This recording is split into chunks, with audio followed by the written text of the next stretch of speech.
Saudaraku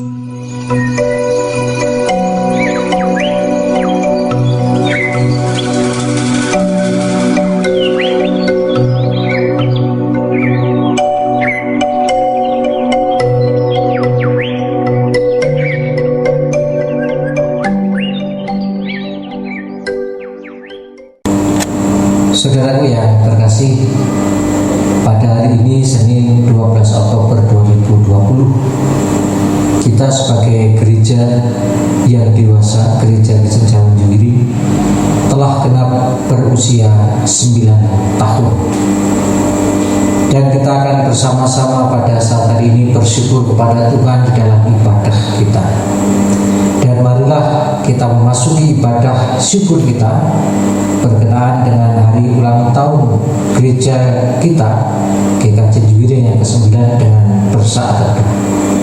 Mari kita bersaat teduh sejenak.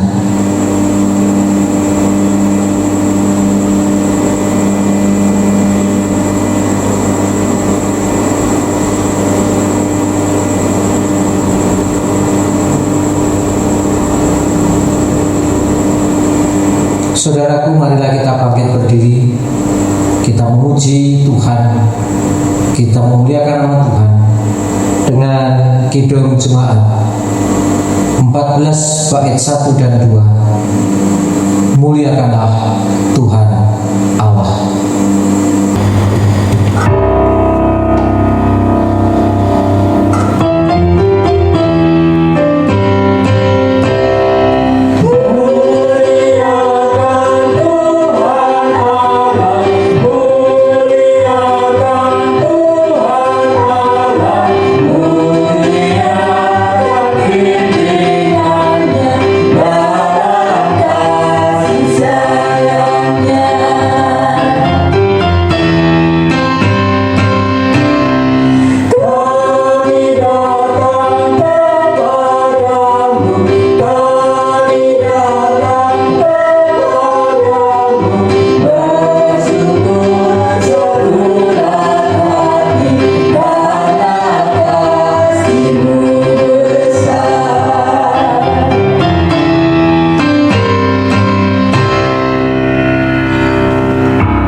Tuhan yang menciptakan langit dan bumi adalah sumber pertolongan kita.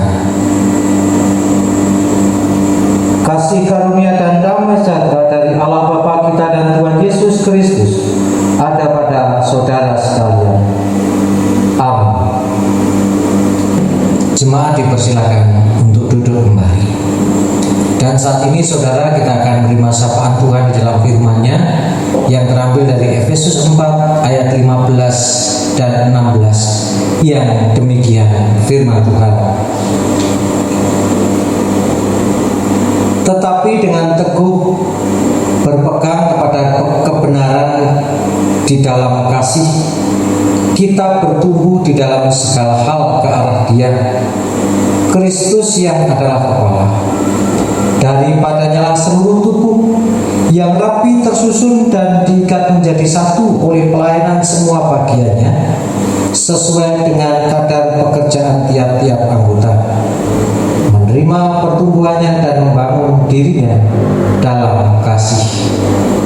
Apa yang Tuhan katakan melalui Efesus 4 ayat 15 dan 16 mengatakan bahwa Kristus adalah kepala dan kita adalah tubuh, di mana tubuh memiliki peran yang berbeda-beda satu dengan yang lain. Dan marilah kita berperan sebagai tubuh Kristus menurut bagian kita masing-masing, supaya kita dapat bertumbuh di dalam Kristus. Dan mari apa yang menjadi firman Tuhan ini kita lakukan, dan kita sambut firman-Nya dengan Kidung Jemaat 13 bait 1 dan 4.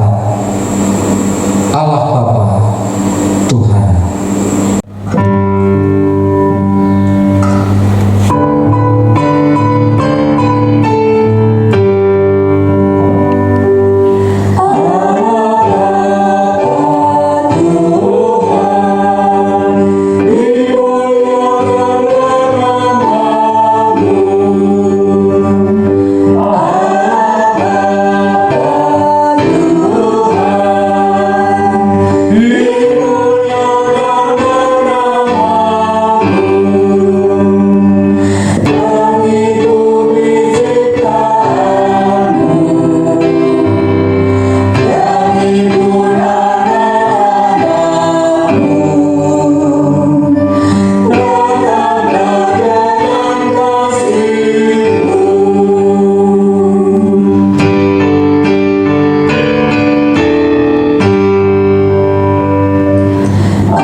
Syukur kepadamu ya Tuhan, karena Engkau adalah kepala gereja dan kami tubuh Kristus, di mana sebagai tubuh Engkau senantiasa memperhatikan, Engkau senantiasa juga memberikan pertolongan. Engkau tidak pernah melepaskan kami dari genggaman-Mu. Engkau senantiasa menolong dan membimbing kami.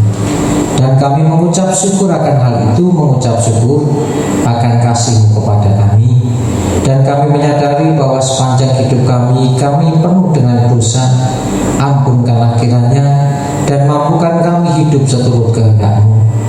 Ya Tuhan kami Yesus Kristus, saat ini kami juga bersyukur kepadamu oleh karena Engkau telah memberikan usia genap 9 tahun bagi kami sebagai jemaat, sebagai gereja yang dewasa.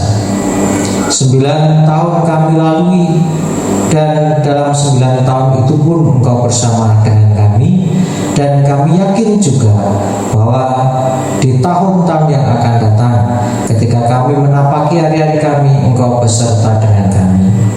Tuhan, kiranya Engkau ampuni kami ketika kami yang sudah 9 tahun menjadi jemaat yang dewasa belum mampu seutuhnya menunjukkan jemaat yang dewasa. Dan kiranya Engkau juga memampukan kami Tuhan, supaya kami dapat introspeksi diri dan kami merubah diri dan kami meningkatkan pelayanan-pelayanan yang ada. Ya Tuhan kami Yesus Kristus, Engkau adalah kepala dari gereja dan Engkau yang akan memimpin kami. Dan Tuhan, saat ini kami akan mendengarkan firman-Mu.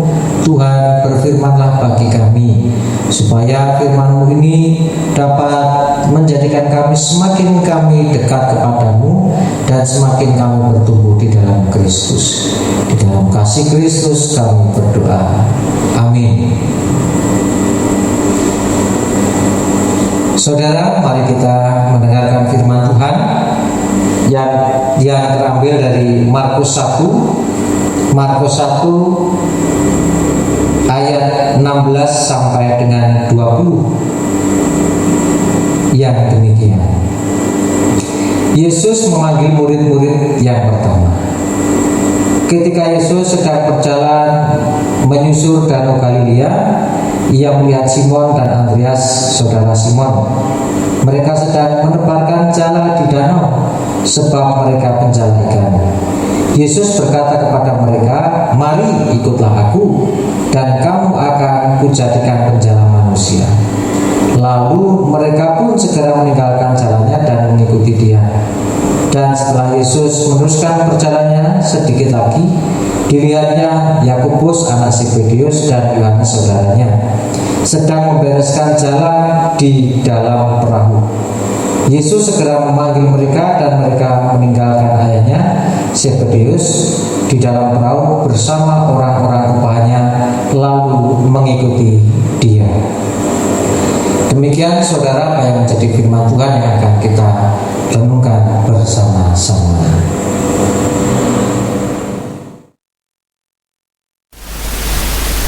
Saudara yang terkasih di dalam Yesus Kristus, ketika kita mau melakukan sesuatu tentunya kita berpikir terlebih dahulu. Yang pertama adalah apa yang hendak saya raih, atau apa yang menjadi keinginan, apa yang menjadi tujuan saya, dan apa yang menjadi harapan saya. Apa yang menjadi harapan dan apa yang menjadi keinginan kita. Setelah kita tahu apa yang hendak kita raih, tujuan kita, harapan kita, maka kita akan berpikir, apa yang perlu saya siapkan, apa yang perlu kita siapkan agar harapan, agar tujuan, keinginan itu dapat terwujud. Kita berpikir tentang kesiapan segala sesuatunya dan kita menyiapkan hal-hal yang mendukung terwujudnya harapan atau rancangan dan keinginan kita. Setelah itu selanjutnya kita juga akan berpikir, siapa yang bisa membantu saya, siapa yang bisa membantu kita agar harapan-harapan yang sudah direncanakan itu bisa terwujud. Karena ada kalanya ketika kita memiliki tujuan tertentu, harapan tertentu, kita juga membutuhkan orang lain. Kita tidak bisa melakukan semuanya sendiri. Meskipun ada kalanya juga kita bisa melakukan sendiri. Setelah kita merancang, setelah kita menyiapkan segala sesuatunya, kita meminta teman, saudara, atau orang lain untuk membantu kita, maka kita berpikir kapan harus memulainya, atau bagaimana saya harus memulainya. Dan ini yang biasa kita lakukan. Atau mungkin kita memiliki rancangan atau pemahaman atau pendapat yang berbeda-beda berkenaan dengan meraih tujuan kita.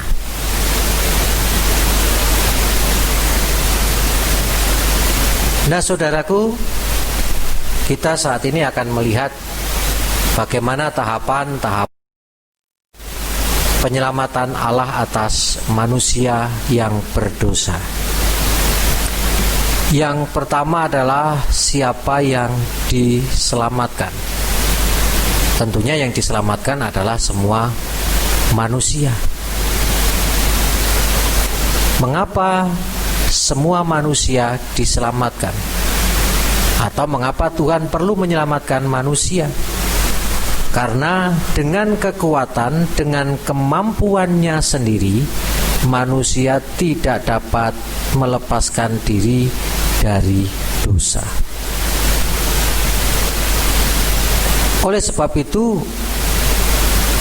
Tuhan memulai penyelamatannya dengan pemberian janji, di mana Tuhan memberikan janji induk atau janji yang pertama kali di dalam Kejadian 3 ayat 15 tentang keselamatan atas manusia.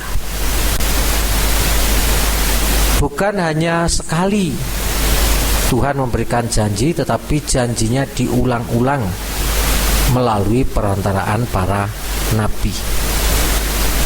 Dan setelah tiba pada waktu yang ditentukan,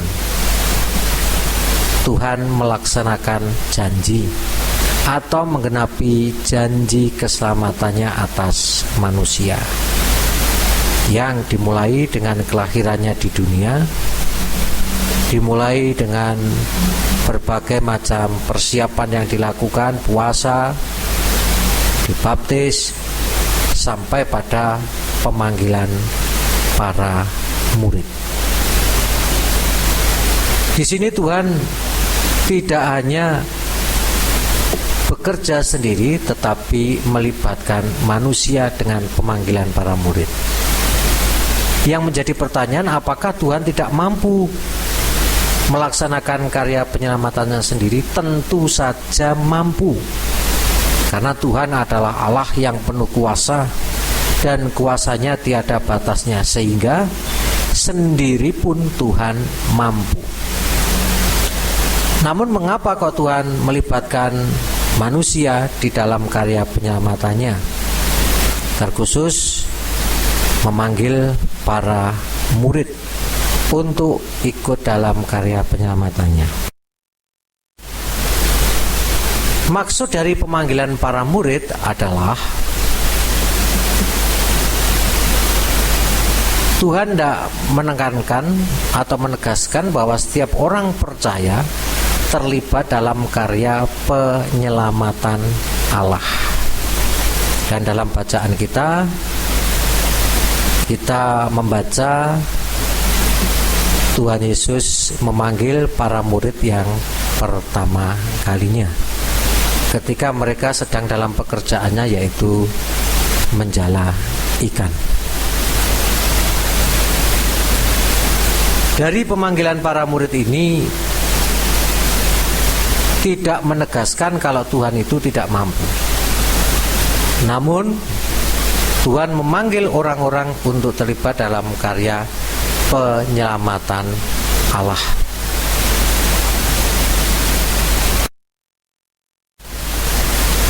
Dan yang kedua,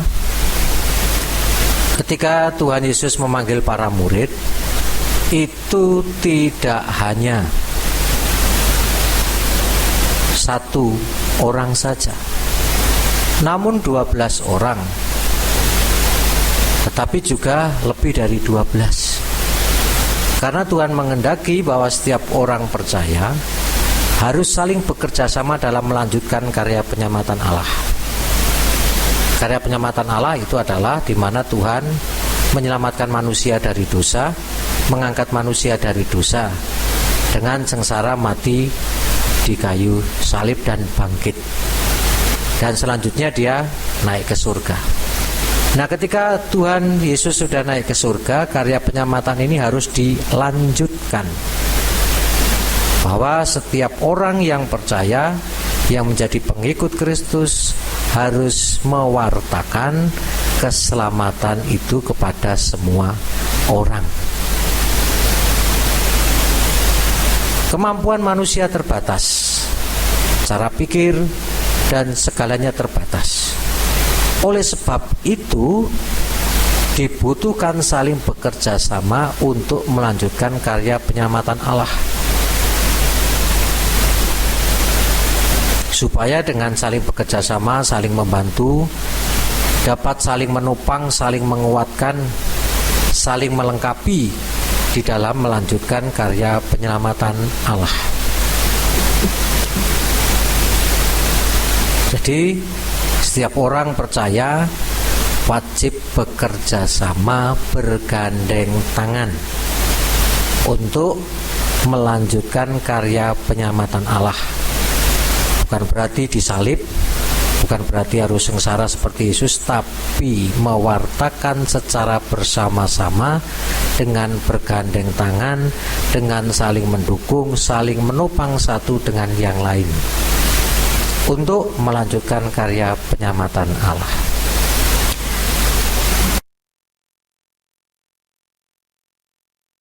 Para murid itu adalah Tuhan Yesus menghendaki karya penyelamatan itu terus berjalan. Maka perlunya adanya regenerasi. Yesus di dunia, kemudian naik ke surga, penyelamatan itu dilanjutkan oleh para murid.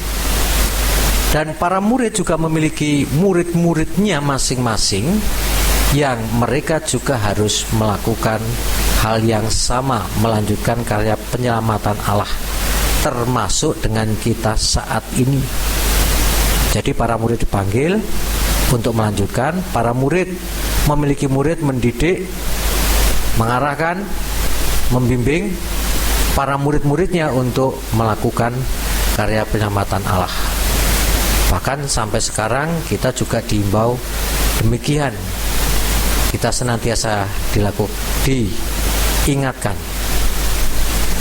Nah, karena apa? Penting regenerasi supaya karya penyelamatan Allah itu dapat terus berjalan. Kita harus menyerahkan tongkat estafet kepada generasi kita berikutnya, agar tongkat ini dapat berjalan sampai finish. Karya penyelamatan Allah dapat berjalan sampai pada kedatangan Yesus yang kedua kali, sehingga banyak orang juga menjadi percaya. Belajar dari makna pemanggilan para murid dalam pelayanan gereja, maka kita sebagai gereja harus tahu, harus sadar bahwa yang pertama, setiap jemaat, setiap kita dipanggil untuk terlibat dalam pelayanan gereja. Entah itu anak, remaja, pemuda, dewasa, sampai lanjut usia, lansia atau ati yuswa, semua dipanggil untuk terlibat dalam pelayanan gereja.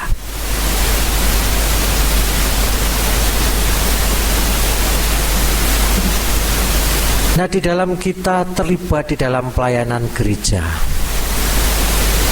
karena kita harus sadar bahwa kita terbatas. Kita harus menyadari bahwa segala sesuatunya yang ada di dalam diri kita, baik itu pemikiran, tenaga, waktu, semuanya terbatas. Maka kita perlu bekerja sama dan saling mendukung dalam pelaksanaan tugas pelayanan. Ini dibutuhkan kerjasama. Tanpa kerjasama bisa berjalan pelayanan itu, namun tidak akan maksimal. Ketika tidak maksimal, ya buah yang dihasilkan juga tidak maksimal. Nah, ketika kita sudah sadar bahwa setiap jemaat, setiap kita dipanggil terlibat dalam pelayanan gerejawi, dan kita bekerja sama saling mendukung, yang perlu disiapkan adalah generasi selanjutnya atau regenerasi dalam pelayanan. Karena semakin lama, semakin usia kita bertambah, tentunya semakin merosot pula tenaga pikiran kita, sehingga pelayanan itu perlu diwariskan, diberikan kepada generasi kita selanjutnya.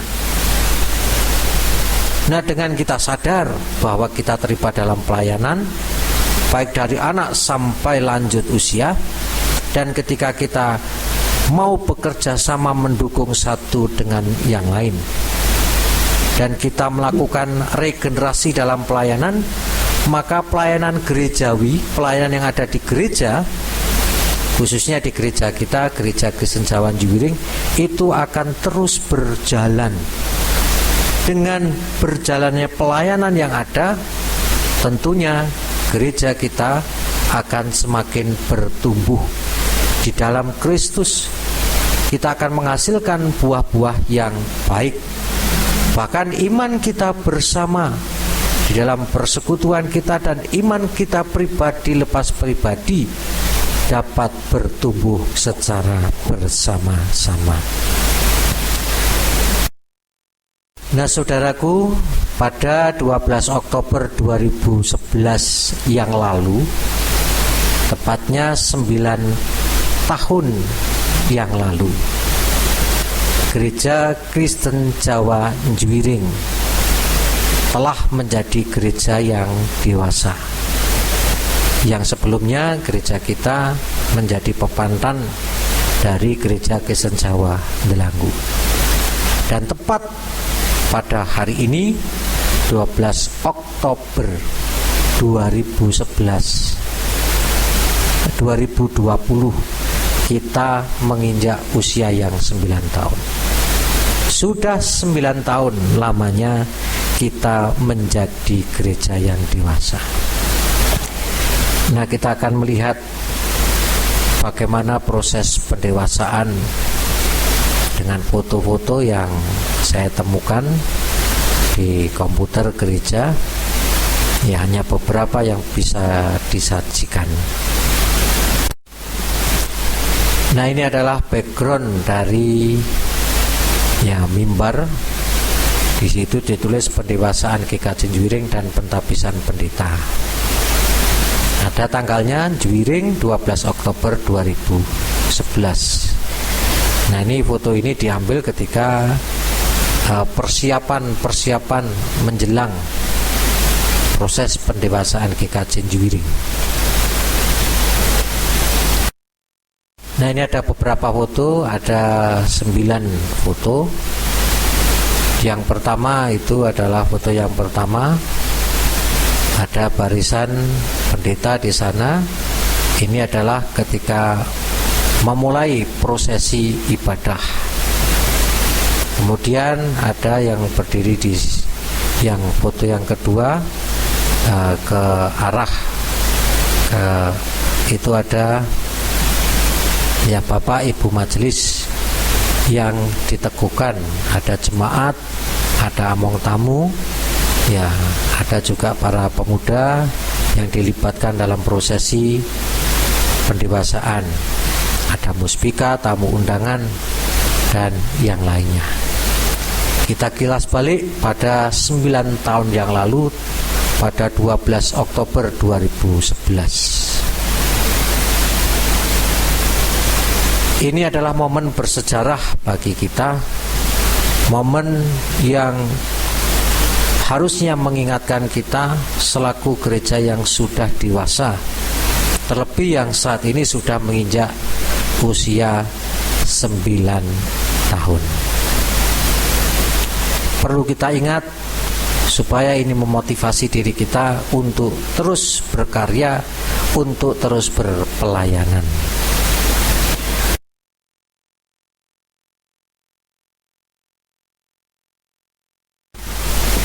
Saudaraku, saat ini kita telah berusia 9 tahun sebagai gereja yang dewasa. Kalau secara manusia, usia 9 tahun itu dikategorikan sebagai usia anak,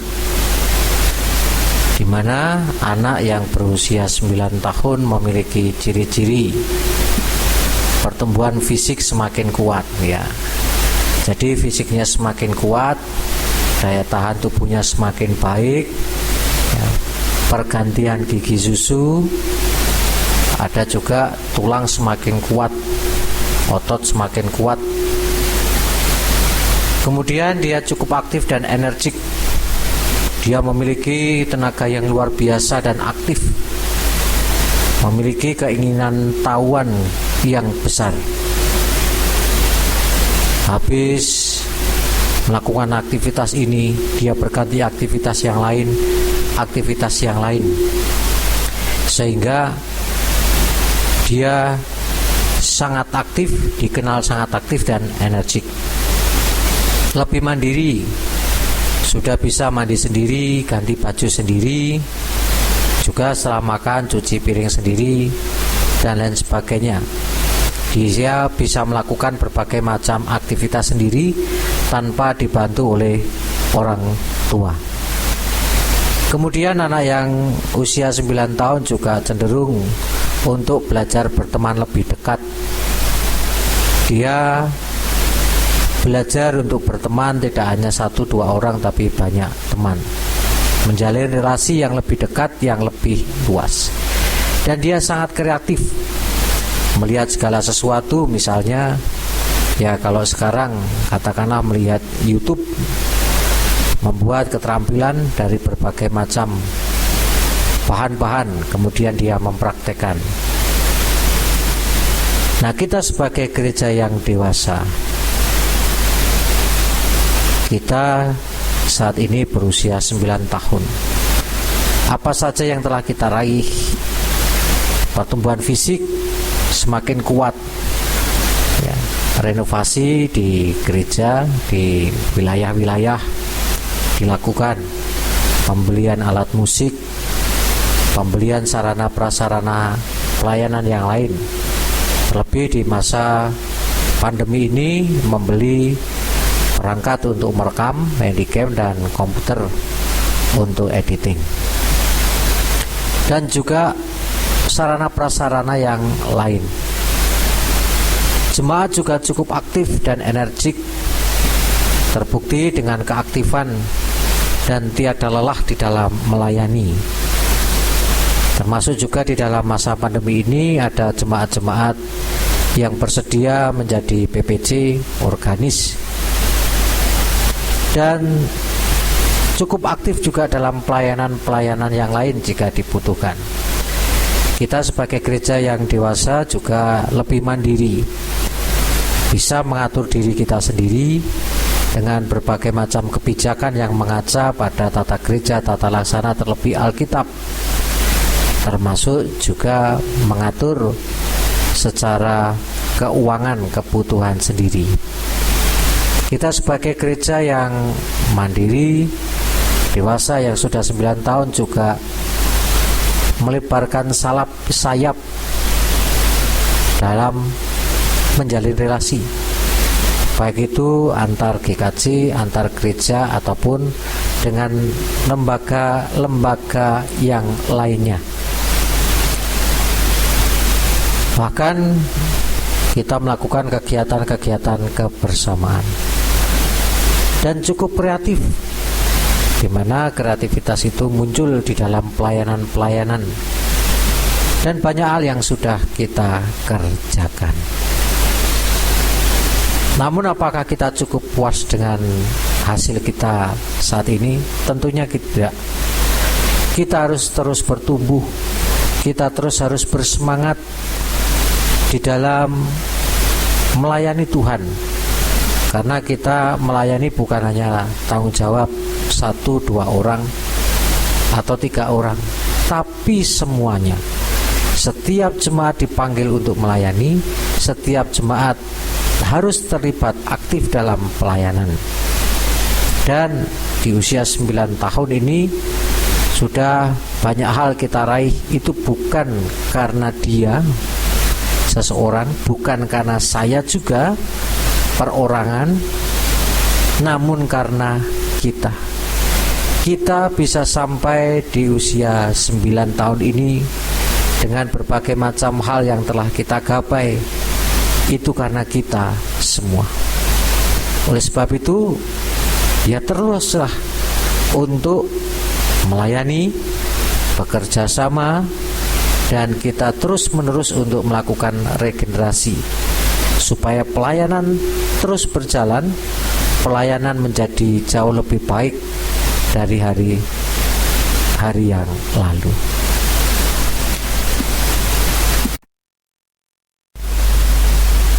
Saudara yang terkasih, kita tidak hanya belajar dari makna pemanggilan para murid dalam tugas pelayanan gereja, namun kita belajar dari makna pemanggilan para murid ini juga dapat kita aplikasikan dalam situasi saat ini, di mana kita masih berada dalam pandemi virus corona.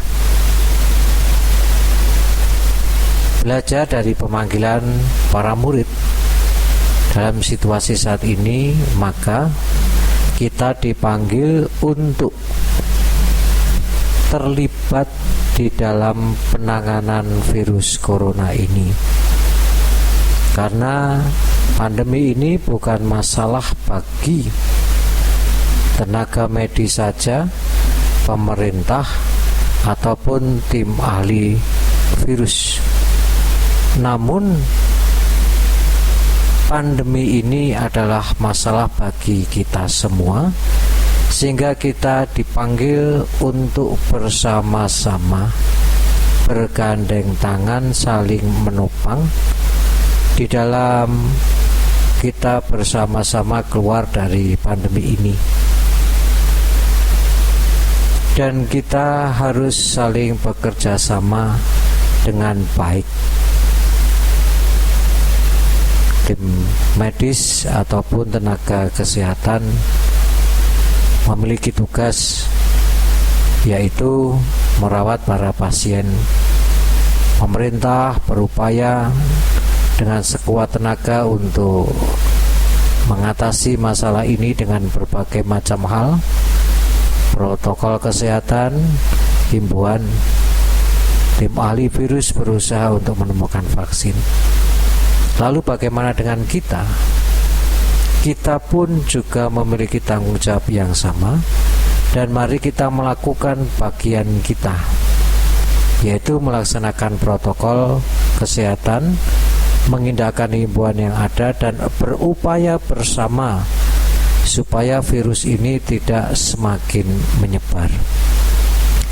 Karena pandemi ini berakhir itu bukan tergantung pada dia atau saya, namun kita bersama selaku warga negara, terkhususnya Indonesia, dan sebagai juga penghuni dari bumi ini. Kita sebagai rakyat biasa, mari kita mendukung semuanya dengan melaksanakan bagian kita. Protokol kesehatan, himbauan kita dengarkan, kita indahkan, dan berupaya untuk tidak menyebarluaskan atau meminimalisir penyebaran itu melalui sikap kita masing-masing. Bukan dia atau aku, melainkan kita. Tuhan Yesus memberkati. Amin. Saudaraku, marilah saatnya kita mengaturkan persembahan kepada Tuhan sebagai wujud rasa syukur dan percaya kita kepada Tuhan atas pemeliharaannya. Adapun persembahan yang akan kita aturkan sebagai syukur kita karena kita telah genap 9 tahun sebagai jemaat yang dewasa, akan diambilkan dari 1 Petrus 2 ayat 5 yang demikian. Dan biarlah kamu juga dipergunakan sebagai batu hidup untuk pembangunan suatu rumah rohani, bagi suatu imamat kudus, untuk mempersembahkan persembahan rohani yang karena Yesus Kristus berkenan kepada Allah. Demikian dasar dari persembahan kita. Mari kita mengaturkan persembahan dengan diiringi kidung jemaat 365C bait 1 dan 2. Tuhan ambil hidupku.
Mari kita menghadap Tuhan di dalam doa.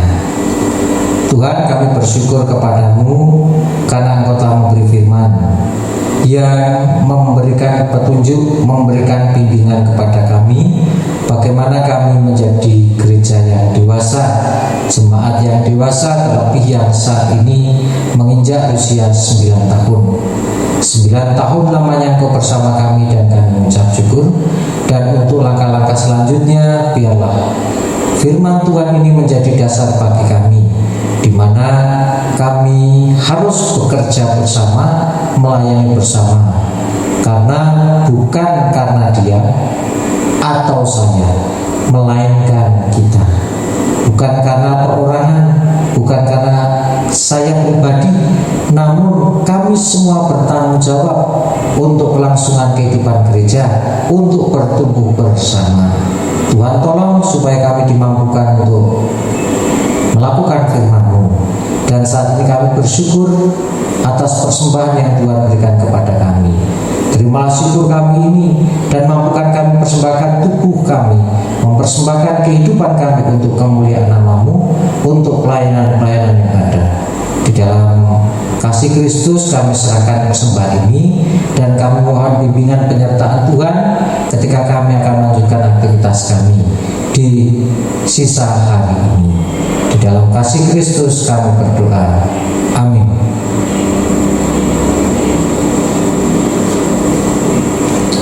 Saudaraku, mari bersama-sama kita bangkit berdiri dan bersama-sama kita mengikrarkan pengakuan iman tasawuf. Aku percaya kepada Allah Bapa yang Maha Kuasa, Khalik langit dan bumi, dan kepada Tuhan Yesus Kristus, anaknya yang tunggal Tuhan kita, yang dikandung daripada Roh Kudus, lahir dari anak darah Maria, yang menderita di bawah pemerintahan Pontius Pilatus, disalibkan, mati dan dikuburkan, turun ke dalam kerajaan maut. Pada hari yang ketiga bangkit pula dari antara mati, naik ke surga, duduk sebelah kanan Allah Bapa yang Maha Kuasa, dan akan datang dari sana untuk menghakimi orang hidup dan yang mati. Aku percaya pada Roh Kudus, gereja yang kudus dan am, persekutuan orang kudus, pengampunan dosa, kebangkitan bangkit dan hidup yang kekal. Terimalah berkat Tuhan. Kasih karunia Tuhan Yesus Kristus dan kasih Allah dan persekutuan Roh Kudus menyertai saudara sekalian. Amin.